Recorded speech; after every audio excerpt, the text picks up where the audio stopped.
Bismillah. Assalamu alaikum wa rahmatullahi wa barakatuh.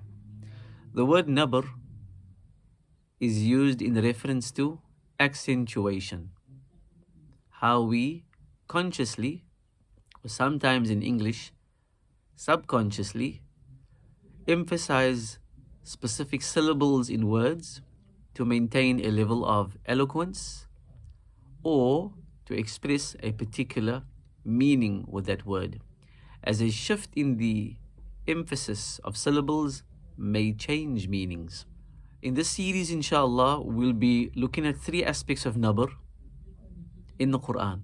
Those pertaining to specific instructions, commands in the Quran, and those pertaining to stopping on letters with shadda for eloquence and to maintain meaning.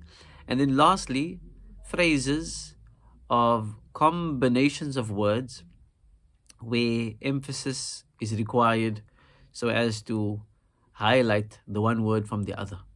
For the English speaking reciter, an idea of nabr in the English language that we do or that we naturally do. Consider the word photograph. Photograph.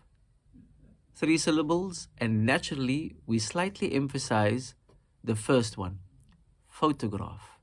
That is nabr on the first. If you were to add the letters ER to this word, how would your emphasis change? It would be photographer. Photographer. Not only do some of the vowel sounds shift or change, but we are also emphasizing the second syllable in this word now, photographer. And if you were to replace the ER with an IC, how would that then be expressed? Photographic. Photographic. You're emphasizing the third syllable in this particular case. Your nabr shifted. Your accentuation changed. Your emphasis on the syllables changed. And it would be rough or strange to the English-speaking ear if someone were to emphasize differently, incorrectly. You at least would consider it incorrect. So the same would be found at times in the Arabic language. If we were to look at a beautiful example of a meaning shift when the emphasis or accentuation changes, consider the word object.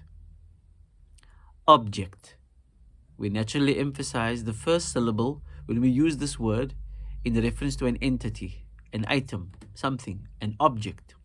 However, if I emphasized and placed my nabr on the second syllable and I say object, this now becomes a verb.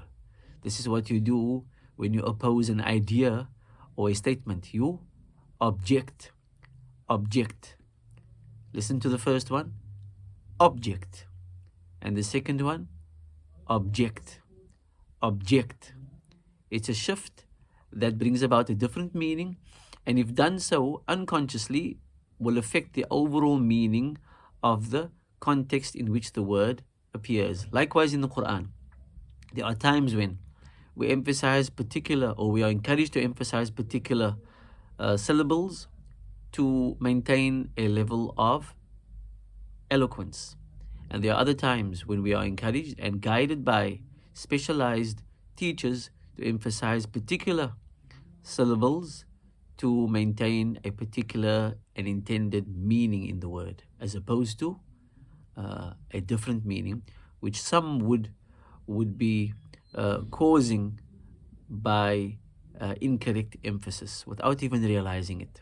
And it's not something to panic about, something to worry about, something that you just need to be conscious of, and those with an Arabic background would be able to guide best.